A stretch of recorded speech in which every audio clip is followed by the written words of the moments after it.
Story writing using the dash method. So D stands for describe. It's nice to start a paragraph by giving the reader some description. You might describe the setting in some detail, or a character, or both. Remember, as you go through a story, you'll have lots of opportunities to describe different things, so you don't need to do everything all at once. If you are describing a setting, make sure you think about what the character might see, hear, smell, touch, feel. If you're describing the character, use the A to H character elements method. If you can't remember what those are, you can have a look at the Describing a Character YouTube video in our Sherborne Primary channel. And also using the show not tell method. If you can't remember how to do that, you can look at the Describe a Character or Describe a Setting videos again, just to remind yourself how to do that. So all of these techniques are really useful when adding lots and lots of description. Once you've added some description, it's nice to follow that with a little pinch of action. So think about what it is that you want to happen in that paragraph and be really specific. If there's something exciting happening, try to use short, snappy sentences so that the reader feels like it's happening nice and quickly. Be really clear about what it is that's happening. And you can maybe think about using some adverbs so the reader gets a sense of how or where it's happening. Then you might want to think about adding speech. So the S in dash stands for speech. Once the action's happened, your characters will probably say something about what's just happened. So remember, when you use speech, surround the speech with speech marks. So here you can see, what's that noise? And you can see that that's surrounded by speech marks, which are also called inverted commas. Don't forget though to say who is speaking. So what's that noise? Said Joe. That's much, much clearer. Children often forget to say who's talking.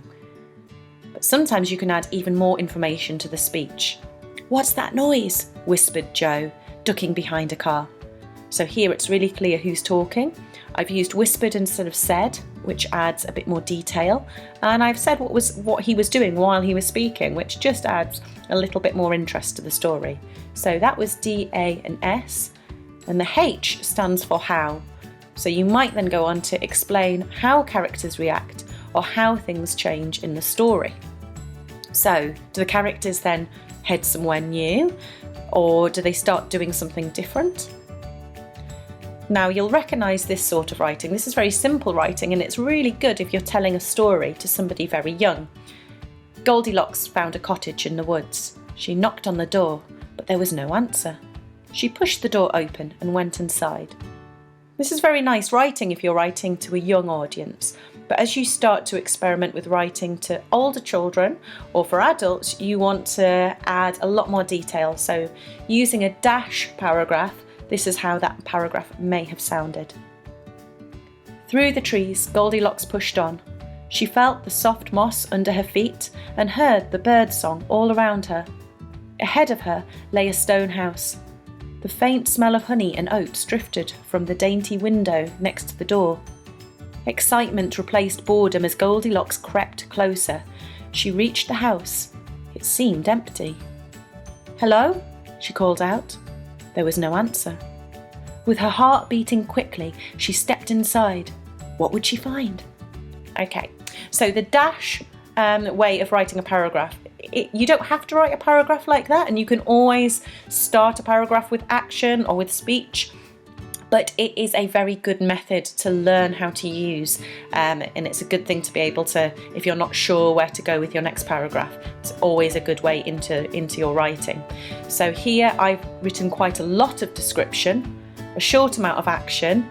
Because she's not speaking to anyone, I've done an even shorter amount of speech, but it has helped the reader to know exactly what's going on.